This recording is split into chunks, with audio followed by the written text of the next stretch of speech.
पहला भाग। ये कथा उस समय की है जब सृष्टि में एक भयंकर असंतुलन आ गया था। देवताओं और दानवों के बीच लगातार युद्ध चल रहा था, जिसका मूल कारण ज्योतिषीय दशा थी। दानवों के गुरु शुक्राचार्य ने अपनी तपस्या से राहु और केतु की शक्तियों को इस तरह से नियंत्रित कर लिया था कि वे दानवों को हर युद्ध में विजय दिला सकें। राहु और केतु की छाया ने देवताओं के मन में भय और भ्रम पैदा कर दिया था। इस युद्ध में दानवों का सेनापति वृत्रासुर था। वृत्रासुर केवल एक दानव नहीं था, बल्कि वो एक आध्यात्मिक शक्ति था जिसने अपनी तपस्या से खुद को इतना शक्तिशाली बना लिया था कि कोई भी देवता उसे हरा नहीं सकता था। उसकी कुंडली में गुरु बृहस्पति और मंगल का एक ऐसा संयोग था जिसने उसे असीमित शक्ति और ज्ञान दिया था, पर उसके अहंकार ने इस शक्ति को दूषित कर दिया था। देवतागण इस स्थिति से चिंतित थे। उनके सेनापति इंद्र, जो शनि ग्रह के स्वामी भी हैं, अपने बल से लड़ रहे थे, लेकिन वृत्रासुर की मायावी शक्ति के कारण उनका हर प्रयास विफल हो रहा था। देवताओं ने अपने गुरु बृहस्पति से सलाह ली। बृहस्पति ने ध्यान लगाकर देखा और कहा, वृत्रासुर को हराना असंभव है, क्योंकि उसके पास एक ऐसी शक्ति है जो किसी भी भौतिक हथियार से नष्ट नहीं हो सकती। ये शक्ति उसके अहंकार और उसकी तपस्या से निकली है। बृहस्पति ने आगे कहा, वृत्रासुर को हराने के लिए हमें एक ऐसे दिव्य हथियार की आवश्यकता होगी जिसे किसी साधारण वस्तु से नहीं बनाया जा सकता। तब सभी देवता ब्रह्मा, विष्णु और महेश के पास गए और उनसे मदद मांगी। देवताओं ने जब ब्रह्मा, विष्णु और महेश से मदद मांगी तो तीनों देवों ने उन्हें एक ही समाधान बताया। ब्रह्मा जी ने कहा, वृत्रासुर को केवल एक ऐसे हथियार से मारा जा सकता है जो साधारण नहीं, बल्कि त्याग और तपस्या से बना हो। इसके लिए तुम्हें महर्षि दधीचि के पास जाना होगा। महर्षि दधीचि एक ऐसे संत थे जिन्होंने अपनी आत्मा और शरीर को इतनी पवित्रता से भर दिया था कि उनकी अस्थियों में भी दैवी ऊर्जा प्रवाहित होती थी। उनकी जन्म कुंडली में गुरु ग्रह अत्यंत उच्च अवस्था में था, जो उनके ज्ञान, त्याग और पवित्रता का प्रतीक था। जब देवतागण महर्षि दधीचि के आश्रम पहुंचे तो उन्होंने अपनी व्यथा सुनाई। उन्होंने कहा, हे महर्षि, वृत्रासुर के आतंक से पूरी सृष्टि त्रस्त है। उसे हराने का एक ही मार्ग है, आपके अस्थियों से बना हुआ वज्र। महर्षि दधीचि मुस्कुराए। वे जानते थे कि उनकी मृत्यु का समय आ गया है। उन्होंने बिना किसी हिचकिचाहट के अपने प्राणों का त्याग करने का निर्णय लिया। ये सिर्फ एक त्याग नहीं था, बल्कि एक योगी की उच्चतम अवस्था थी, जहां वो अपने शरीर को भी सृष्टि के कल्याण के लिए समर्पित कर देता है। महर्षि दधीचि के प्राण त्यागने के बाद देवताओं ने उनकी अस्थियों को एकत्र किया। देवशिल्पी विश्वकर्मा ने उन पवित्र अस्थियों से एक ऐसा वज्र बनाया जिसमें दधीचि के त्याग और ज्ञान की शक्ति थी। ये वज्र न केवल एक हथियार था, बल्कि ये गुरु और आत्मा के मिलन का प्रतीक था। इस तरह एक ऐसा वज्र तैयार हुआ जिसमें कोई भौतिक शक्ति नहीं थी, बल्कि उसमें एक महान योगी की आत्मा का बल था। वृत्रासुर का वध। महर्षि दधीचि के अस्थियों से बने वज्र को लेकर इंद्र वृत्रासुर से युद्ध करने के लिए आगे बढ़े। वृत्रासुर अपनी मायावी शक्ति और अहंकार के कारण वज्र के प्रभाव को नहीं समझ पाया। उसने सोचा कि ये भी देवताओं का एक साधारण हथियार है। उसकी कुंडली में मंगल की ऊर्जा अहंकार से दूषित थी, जिसने उसे ऐसा अंधा बना दिया था कि वो अपने सामने खड़े मृत्यु को भी नहीं देख पाया। जब इंद्र ने पूरी शक्ति से वज्र का प्रहार किया तो ये प्रहार केवल वृत्रासुर के शरीर पर नहीं हुआ, बल्कि उसके अहंकार और तपस्या के बल पर हुआ। वज्र ने वृत्रासुर के अंदर बैठे अहंकार को पहले नष्ट किया और फिर उसके शरीर को भी भस्म कर दिया। इस तरह वृत्रासुर का अंत हुआ। देवताओं ने अपनी जीत का जश्न मनाया, पर उनकी जीत में भी एक गहरा दुख छिपा था। वे जानते थे कि उनकी विजय एक महान ऋषि के त्याग पर आधारित थी, धर्म का रहस्य। वृत्रासुर के वध के बाद इंद्र के मन में एक गहरा प्रश्न उठा। वे सोच रहे थे कि क्या उन्होंने एक पापी का वध किया है या एक महान तपस्वी का। इस प्रश्न ने उन्हें बेचैन कर दिया। उनकी जन्म कुंडली में शनि का प्रभाव था, जिसने उन्हें कर्म और धर्म के बारे में सोचने पर मजबूर कर दिया। उन्होंने अपने गुरु बृहस्पति से इस विषय पर प्रश्न किया। बृहस्पति ने इंद्र से कहा, वृत्रासुर सिर्फ एक दानव नहीं था, वह पूर्व जन्म में एक महान तपस्वी था, जिसने अपने अहंकार के कारण ये रूप धारण किया था। तुमने उसका वध करके उसे मुक्ति दी है। तब बृहस्पति ने इंद्र को धर्म और कर्म के गहन रहस्य समझाए। उन्होंने कहा, हर आत्मा अपनी यात्रा पर होती है। वृत्रासुर की आत्मा को मुक्ति की आवश्यकता थी और तुमने उसे ये मुक्ति दी है।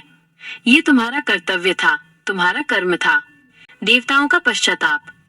बृहस्पति के शब्दों से इंद्र को शांति मिली, पर उनके मन में दधीची के त्याग के प्रति गहरा सम्मान और पश्चाताप था। वे और सभी देवतागण ये मानते थे कि महर्षि दधीची का त्याग ही उनकी जीत का कारण था। वे दधीची के आश्रम में गए, जहां उनकी पत्नी सुवर्चा बैठी थी। सुवर्चा ने जब अपने पति की मृत्यु का समाचार सुना तो वे शोक में डूब गईं। उन्होंने देवताओं से कहा, तुमने मेरे पति का शरीर तो ले लिया, पर उनकी आत्मा को नहीं समझ पाए। ये सुनकर सभी देवता पश्चाताप से भर गए। वे समझ गए कि वे अपनी जीत के अहंकार में दधीची के त्याग को भूल गए थे। षष्ठ स्कंद, छठा भाग, सुवर्चा का शोक और देवी का आगमन। सुवर्चा का शोक इतना गहरा था कि उन्होंने अपने पति की अस्थियों को उठाया और उन्हें अपने गर्भ में धारण कर लिया। ये एक अद्भुत घटना थी। उनकी भक्ति और प्रेम ने उनके शरीर को एक दिव्य रूप दे दिया था। तब देवी भगवती स्वयं सुवर्चा के सामने प्रकट हुई। देवी ने सुवर्चा से कहा, तुम्हारे पति का त्याग व्यर्थ नहीं गया। उनकी आत्मा ने सृष्टि के कल्याण के लिए अपना शरीर छोड़ दिया है।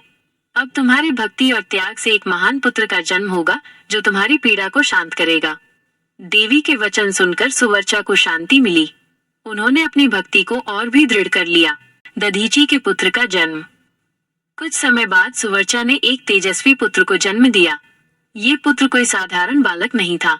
उसके जन्म के समय आकाश में सूर्य और चंद्रमा का एक दुर्लभ संयोग हुआ था, जिसने उसके मुखमंडल पर एक अद्भुत तेज भर दिया था। इस बालक का नाम पिप्पलाद रखा गया। पिप्पलाद का जन्म इसलिए हुआ था ताकि वे अपने पिता की मृत्यु का रहस्य जान सकें और अपने परिवार को न्याय दिला सकें। पिप्पलाद की तपस्या। पिप्पलाद जब बड़े हुए तो उन्होंने अपनी माँ से अपने पिता के बारे में पूछा। सुवर्चा ने उन्हें सब कुछ बताया कि कैसे देवताओं ने उनके पिता की अस्थियों से वज्र बनाया और कैसे वृत्रासुर का वध किया। ये सुनकर पिप्पलाद क्रोध से भर गए। उन्होंने देवताओं से बदला लेने का निर्णय लिया। उनकी कुंडली में शनि का प्रबल प्रभाव था, जिसने उन्हें न्याय और कर्म के मार्ग पर चलने के लिए प्रेरित किया। पिप्पलाद ने घोर तपस्या शुरू की। उनकी तपस्या इतनी कठोर थी कि पूरे ब्रह्मांड में उसका प्रभाव महसूस होने लगा। उनका एकमात्र लक्ष्य था मानस देवताओं को उनके कर्मों का फल, देवताओं का भय और ब्रह्मा जी की सलाह। पिप्पलाद की तपस्या से देवतागण भयभीत हो गए। उन्हें लगा कि पिप्पलाद अपने पिता की मृत्यु का बदला लेने के लिए उन पर आक्रमण करेंगे। वे सब मिलकर ब्रह्मा जी के पास गए और उनसे इस समस्या का समाधान पूछा। ब्रह्मा जी ने ध्यान लगाकर देखा और कहा, पिप्पलाद का क्रोध सिर्फ इसलिए है क्योंकि वो अपनी आत्मा की गहराई को नहीं समझ पाया है।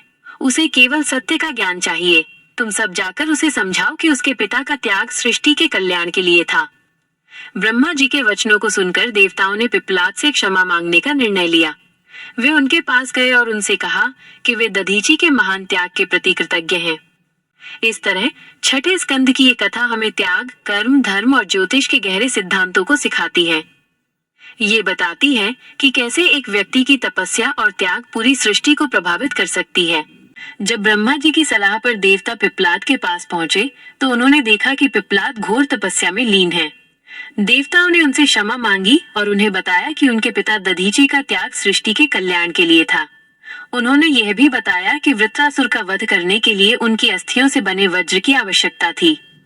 पिप्पलाद ने उनकी बातें सुनी और उन्हें सत्य का आभास हुआ। उनकी कुंडली में शनि का प्रभाव, जो उन्हें न्याय के लिए प्रेरित कर रहा था, अब शांत हो गया क्योंकि उन्हें न्याय मिल गया था। उन्होंने देवताओं को क्षमा कर दिया और उन्हें आशीर्वाद दिया। यह कहानी हमें सिखाती है कि सच्ची क्षमा तभी मिलती है जब व्यक्ति सत्य को स्वीकार कर लेता है। स्त्री और पुरुष का रहस्य। पिप्पलाद की कथा के बाद व्यास जी, जिन्होंने देवी भागवत पुराण की रचना की, ने राजा जन्मेजय को प्रकृति और पुरुष के गहन रहस्य समझाए। उन्होंने बताया कि कैसे पुरुष आत्मा और प्रकृति माया के संयोग से ही सृष्टि का निर्माण होता है। इस अध्याय में ज्योतिषीय दृष्टिकोण से ये समझाया गया है कि कैसे पुरुष को सूर्य और प्रकृति को चंद्रमा के रूप में देखा जा सकता है। सूर्य पुरुष प्रकाश देता है और चंद्रमा प्रकृति उस प्रकाश को प्रतिबिंबित करता है। ये हमारे जीवन में आत्मा और शरीर के संबंध को दर्शाता है। का महत्व। इस अध्याय में व्यास जी ने वेदों के महत्व को समझाया। उन्होंने कहा कि वेद सिर्फ धार्मिक ग्रंथ नहीं है, बल्कि ये ज्ञान का भंडार है जो हमें जीवन जीने का सही तरीका सिखाते हैं। उन्होंने बताया कि कैसे वेदों का ज्ञान हमें धर्म, अर्थ, काम और मोक्ष के मार्ग पर चलने में मदद करता है। अहंकार और माया का खेल। यहाँ व्यास जी ने राजा को माया के जाल के बारे में समझाया। उन्होंने बताया कि कैसे अहंकार और अज्ञानता मनुष्य को माया के जाल में फंसाते हैं। उन्होंने कहा कि जब तक व्यक्ति अपनी आत्मा को नहीं पहचानता, तब तक वो इस माया से बाहर नहीं निकल सकता। इस अध्याय में व्यास जी ने काल के चक्र को समझाया। उन्होंने बताया कि कैसे समय का चक्र हर युग में घूमता रहता है और हर युग में धर्म और अधर्म का संघर्ष चलता रहता है। उन्होंने कहा कि हर युग में एक नया अवतार जन्म लेता है जो धर्म की स्थापना करता है। धर्म और कर्म का संबंध। व्यास जी ने इस भाग में धर्म और कर्म के गहरे संबंध को समझाया। उन्होंने कहा कि कर्म ही हमारे भाग्य का निर्माण करते हैं और धर्म हमें सही कर्म करने का रास्ता दिखाता है। उन्होंने बताया कि जब हम धर्म के मार्ग पर चलते हैं तो हमारा जीवन सुखमय होता है। षष्ठ स्कंद 17वां भाग, देवी की महिमा। यहाँ व्यास जी ने देवी भगवती की महिमा का वर्णन किया। उन्होंने बताया कि देवी ही इस सृष्टि की मूल शक्ति है और वही इस सृष्टि का पालन करती है। उन्होंने कहा कि देवी ही हमें माया के जाल से बाहर निकालने में मदद कर सकती है। ज्ञान और भक्ति का महत्व। इस अध्याय में ज्ञान और भक्ति के महत्व को समझाया गया है। व्यास जी ने कहा कि ज्ञान हमें सही और गलत का भेद सिखाता है और भक्ति हमें परमात्मा से जोड़ती है। उन्होंने बताया कि जब ज्ञान और भक्ति एक साथ होते हैं तो व्यक्ति मोक्ष को प्राप्त कर लेता है। सत्य और न्याय। यहाँ व्यास जी ने सत्य और न्याय के महत्व को समझाया। उन्होंने कहा कि सत्य ही सबसे बड़ा धर्म है और हमें हमेशा सत्य के मार्ग पर चलना चाहिए। उन्होंने बताया कि न्याय हमें सही कर्म करने का साहस देता है। सृष्टि का रहस्य। इस अध्याय में व्यास जी ने सृष्टि के रहस्य को समझाया। उन्होंने बताया कि कैसे सृष्टि का निर्माण पंच तत्वों से हुआ है। उन्होंने कहा कि हर चीज में एक ऊर्जा होती है और ये ऊर्जा ही सृष्टि को चलाती है। विभाजन और युगों का वर्णन। व्यास जी ने राजा जन्मेजय को सृष्टि के और भी गहरे रहस्य बताए। उन्होंने काल के विभाजन के बारे में विस्तार से समझाया। उन्होंने बताया कि कैसे समय को 4 युगों में बांटा गया है, सतयुग, त्रेता युग, द्वापर युग और कलियुग। ये विभाजन सिर्फ समय का नहीं बल्कि मानवता की चेतना के स्तर का भी प्रतीक है। सतयुग में धर्म अपनी चरम सीमा पर होता है। लोग पूरी तरह से आध्यात्मिक और नैतिक होते हैं। इस युग में गुरु और सूर्य ग्रह का प्रभाव सबसे अधिक होता है जो ज्ञान और आत्मा की शुद्धता को दर्शाता है। त्रेता युग में धर्म थोड़ा कम हो जाता है और लोग कर्म के मार्ग पर चलना शुरू करते हैं। इस युग में मंगल का प्रभाव बढ़ जाता है जो युद्ध और साहस का प्रतीक है। द्वापर युग में धर्म आधा रह जाता है। इस युग में शनि का प्रभाव भी धीरे धीरे बढ़ने लगता है जो न्याय और संघर्ष का प्रतीक है। कलयुग में धर्म अपनी न्यूनतम अवस्था में होता है। लोग पूरी तरह से माया और अज्ञानता से घिरे होते हैं। इस युग में राहु और केतु का प्रभाव सबसे अधिक होता है जो भ्रम और भौतिक इच्छाओं का प्रतीक है। व्यास जी ने ये भी समझाया कि ये चक्र हमेशा चलता रहेगा और हर युग में मानवता अपनी परीक्षा से गुजरेगी। और कर्म का सार। इन अध्यायों में व्यास जी ने धर्म और कर्म के सिद्धांतों को और भी गहराई से समझाया। उन्होंने बताया कि हर युग में धर्म का पालन करना उतना ही कठिन होता जाता है क्योंकि लोगों के मन में अज्ञानता बढ़ती जाती है। उन्होंने राजा जन्मेजय को ये भी बताया कि जीवन में कोई भी कार्य बिना कर्म के फल नहीं देता और कर्मों का फल हमें अगले जन्म में भी मिलता है। इस सिद्धांत को वैदिक ज्योतिष में कर्मफल कहा जाता है, जहां हमारे पूर्व जन्म के कर्म हमारी जन्म कुंडली में ग्रहों की स्थिति को निर्धारित करते हैं। व्यास जी ने ये भी बताया कि जब लोग अपने धर्म से भटक जाते हैं तो उन्हें पीड़ा और कष्टों का सामना करना पड़ता है। इसका एकमात्र समाधान है आत्मा को पहचानना और अपनी नैतिक जिम्मेदारी को समझना। स्कंद का समापन और देवी का महत्व। छठे स्कंद के अंतिम अध्याय में व्यास जी ने देवी भगवती की महिमा का गुणगान करते हुए इस स्कंद का समापन किया। उन्होंने कहा कि देवी ही वो परम शक्ति है जो हर युग में धर्म की रक्षा करती है। यह स्कंद हमें सिखाता है कि जीवन में आने वाली हर चुनौती, हर पीड़ा और हर सुख हमारे कर्मों का ही परिणाम है।